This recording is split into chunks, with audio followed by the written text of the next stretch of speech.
Hey, Brad Lancaster here, author of the books Rainwater Harvesting for Dry Lands and Beyond. And today I wanted to show you a cool little thing. I've been working with folks at Tumamoc Hill here in Tucson, Arizona to design the passive water harvesting for their future resilience garden.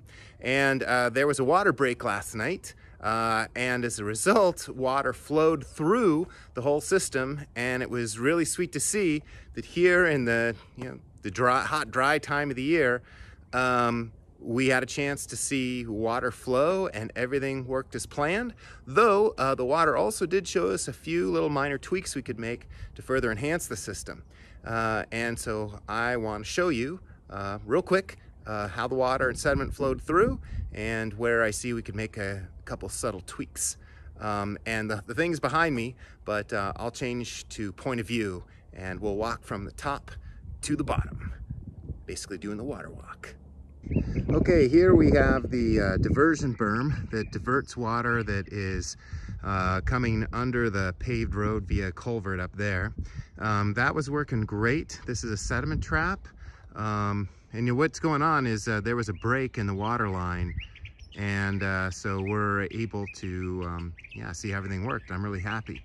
But here we've got a sediment trap, and the one thing I see that we need to enhance is we got to build up the rock rundown. Here's the built part of the rock rundown. We need to continue it there so that we don't have erosion around the structure.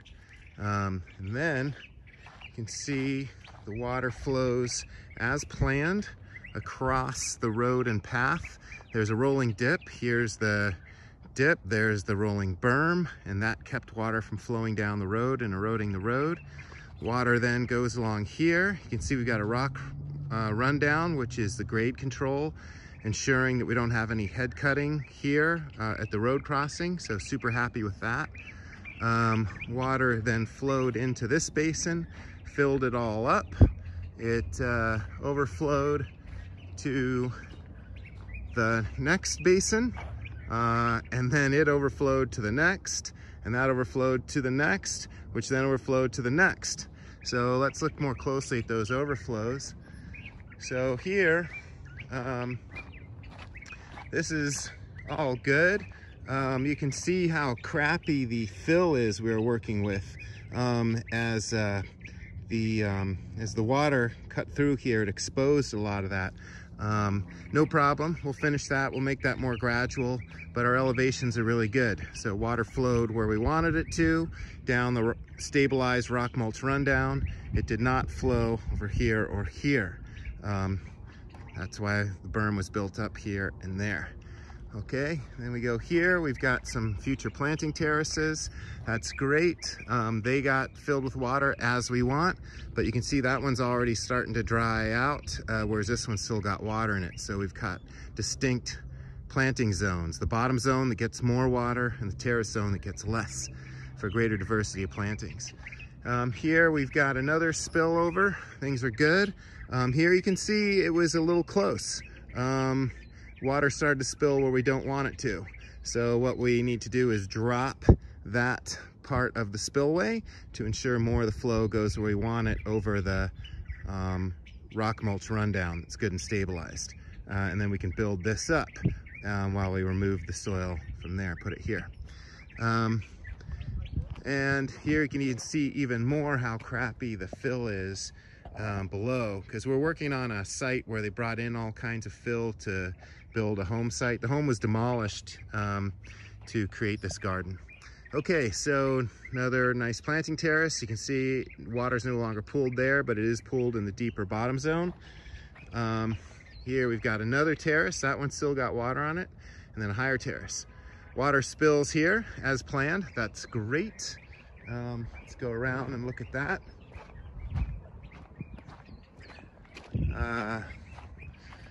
Okay, so cool thing here, it spilled as planned and then went around there.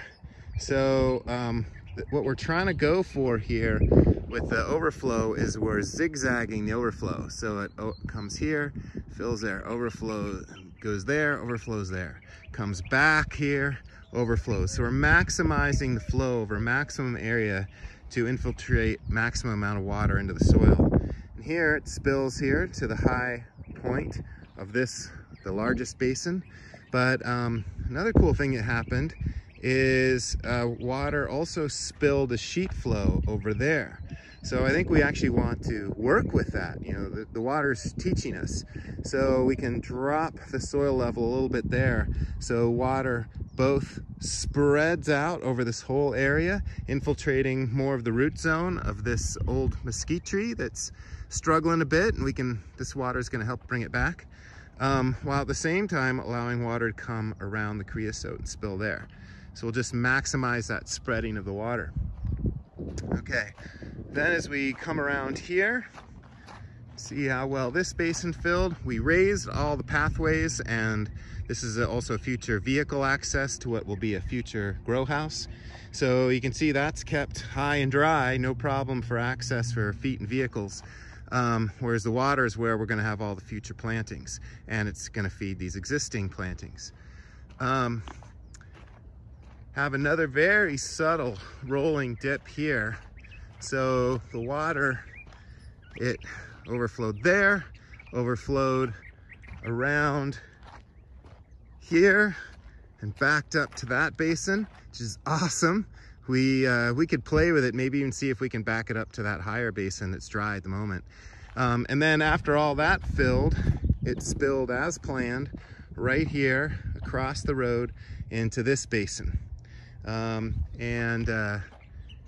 That's great. And then the cool thing is this basin, that's the deepest point, okay? And it even rose up, the water level rose up where the water settled and spilled into that upper basin. We could drop the spillway on that basin so that it even spills to that one. So all of these would fill up before overflowing here to where we have a rock mulch rundown. Okay, so everything's good and stabilized for the water to spill here. In the past, runoff from this site just went down and off this very steep slope. So water was lost, and there was more erosion. Okay, so cool thing is by directing overflow water here, well, first off, we're infiltrating the bulk of the water, so we don't have water spilling off site. But if there's a big enough rain event that it does spill, it now spills here into a stabilized slope into more of the existing native desert vegetation. So it's going to do far more good.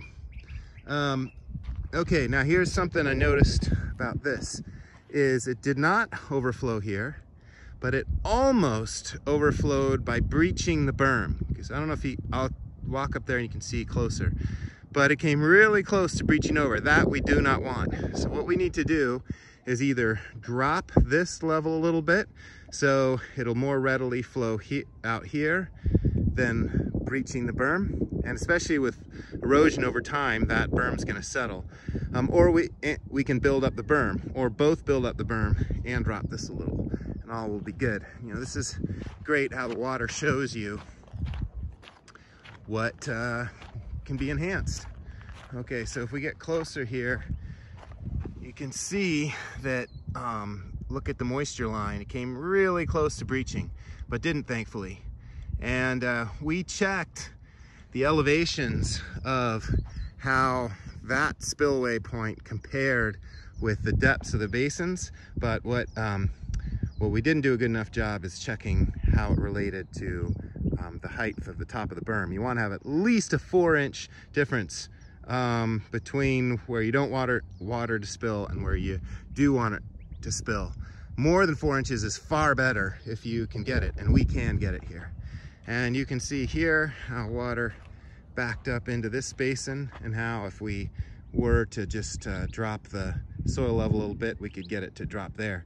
We had originally been thinking that the grow house and its runoff water would spill here this way, but it's interesting to see it's also spilling that way. Okay, one thing we see here where water has spilled over, we got really nice stabilization with big rock. But this is where the filter dam strategy would be really efficient to reduce the piping. And what I mean by piping is water is starting to go through the cracks, and it can also go under the rock. And what dramatically reduces that potential is if we have progressively smaller aggregate or rock going this way. So got a big size rock there, then smaller size, and smaller size, and gravel. If you backfill that way, it's a lot harder for the water to pipe, and everything is more stable. So that might be a little tweak we go back and do.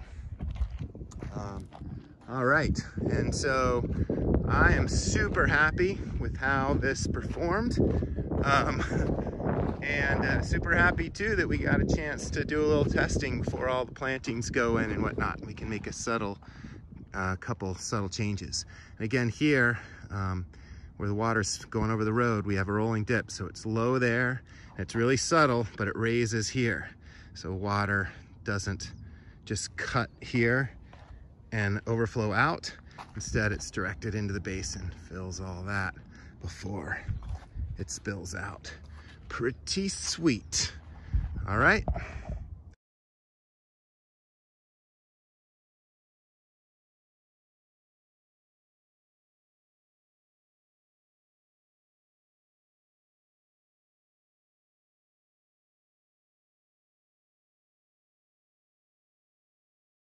All right, so if you all would like to get more information on how you too could design simple and very effective passive water harvesting earthworks, be sure to check out the full color editions of my books, Rainwater Harvesting for Drylands and Beyond, available at deep discount direct from me at my website, harvestingrainwater.com. You'll also at my website find all kinds of great resources, videos, image galleries, and a lot more information on how to harvest not just rainwater and stormwater, but greywater, dark greywater, air conditioning, condensate, snow, and a whole lot more.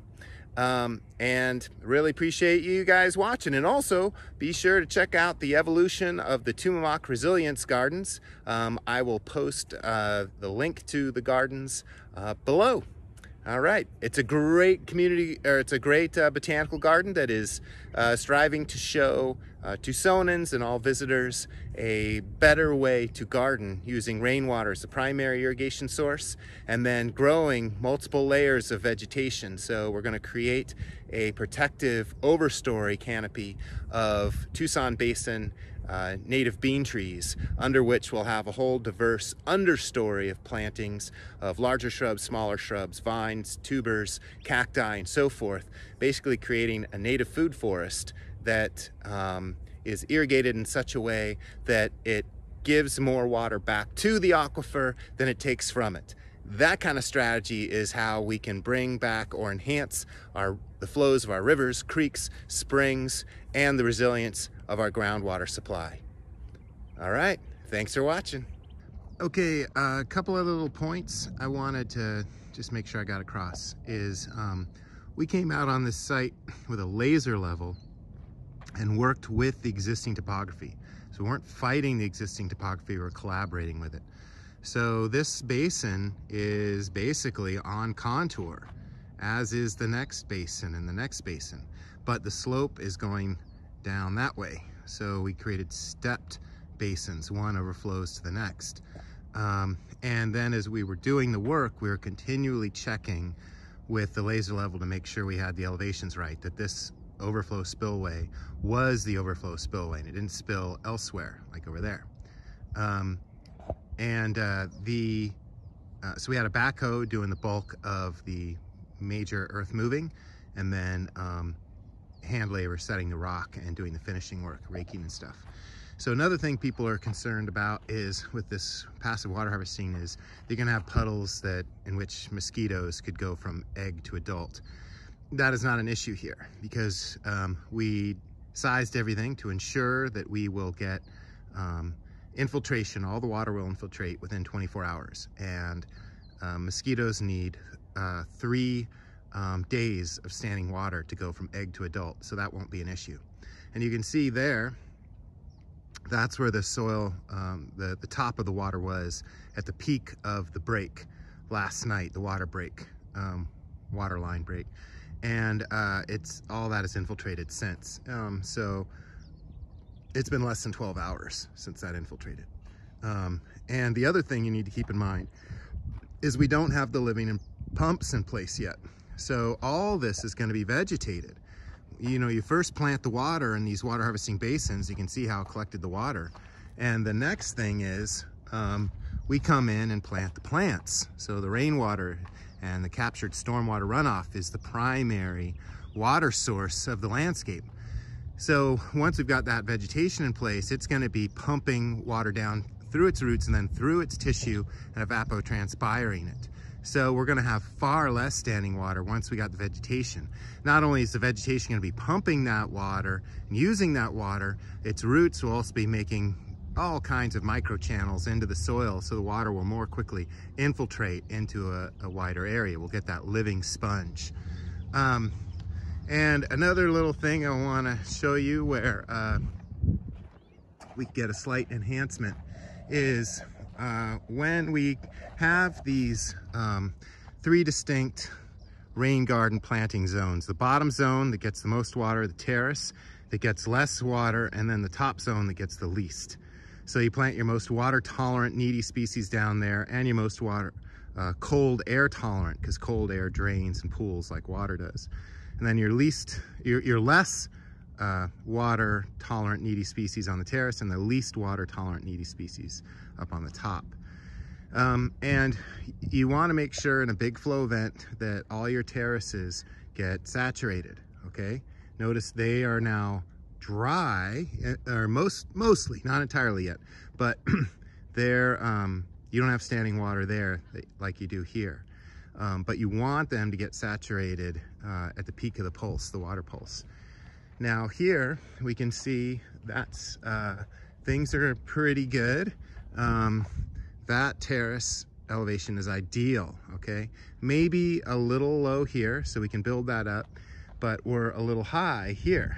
So we can excavate some of this soil, put it there, and then all terraces will get saturated at the peak of a really big flow, but not too saturated. Okay, just a couple simple things I wanted to share with you. And I give information on how to use a laser level and other leveling tools like a bunyip water level and A-frame level, so that you can figure out all these elevations yourself. So be sure to check that out. And I also have a lot more information in Rainwater Harvesting for Drylands Beyond Volume 2, 2nd edition, on the rain garden planting zones. And I've got more information on that on my website, harvestingrainwater.com. Check it all out. Okay, I want to go a little more depth into one other subtle part of the design here. Okay, so water comes in, fills up this contour basin, and then this is where it's supposed to overflow. So the water flows down this steeper part of the slope into the next basin below via a rock mulched rundown. So it's armored with that rock, so this will not erode and the path will not head cut. All planting areas are sunken, all pathways are raised. Okay, so the subtlety is, if this was just earth, very easily things could get disturbed by foot traffic or something else, so that water would flow somewhere else, somewhere unplanned and unstabilized. So we can't depend just on the dirt. Now, if you've got stuff well vegetated, that could work, but in our dryland environment, that's not something we can really depend on, because it has to be a solid mat of vegetation. So I don't know if you guys can see it, but the rock mulch rundown is in the lowest part of the rocked edge, the downslope rocked edge of that raised path. And then the rock subtly goes uphill, okay? It's moving up that way. And on this side, it's subtly moving that way. So if the earth were to erode away, the rock would still be there, and the rock is gonna hold more of that soil in place, so the berm's gonna last longer. But that's the main point, is you can't just depend on dirt in the dryland environment. You have to stabilize it with rock or a solid mat of vegetation. In wetlands, it's easy to do that with solid mat of vegetation. here we had to do rock, and we will vegetate all this to further enhance the rock with that living vegetation stabilization.